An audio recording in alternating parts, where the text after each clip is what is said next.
Pinagsamantalahan na nga, tinatakot pa wala ng suspect ang minor na kanyang biktima na ipakakalat ang kanilang video kapag hindi muling nakipagkita sa kanya. Ang pagdakit ng suspect tumayan sa pagtulog ni June Veneracion.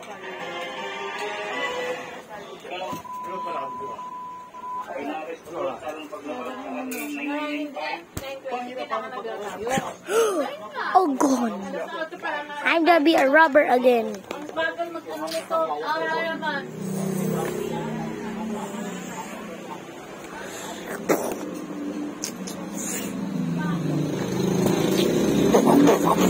Zombies.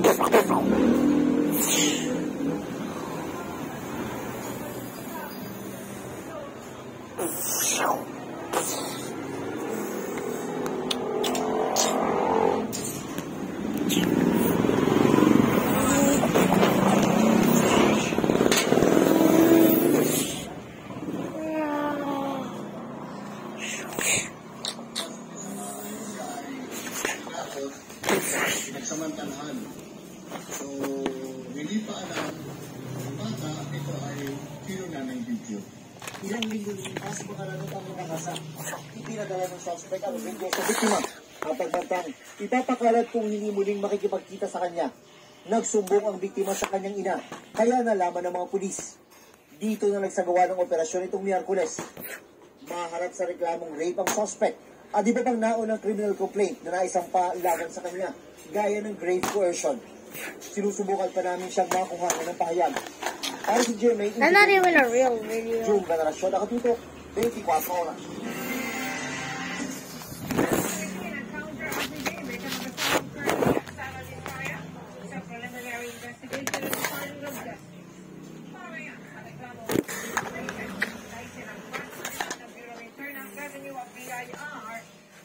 Sa mahigit 7 bilyong piso halaga ng kwento na hindi umano nila binayaran mula 2015 hanggang 2021. Ang gigantin po Wala na. Kaya ko na lahat.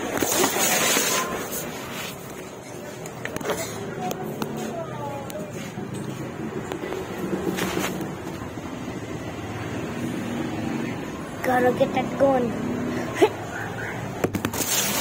I will fall down again.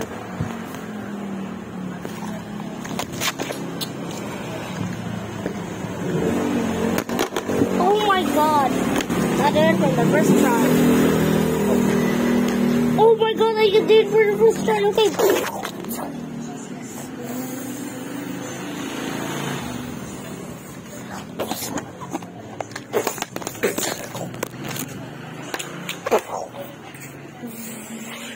No!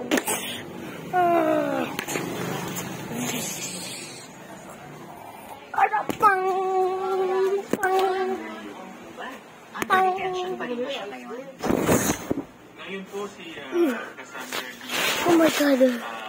naka-release po siya. Ran up in the air.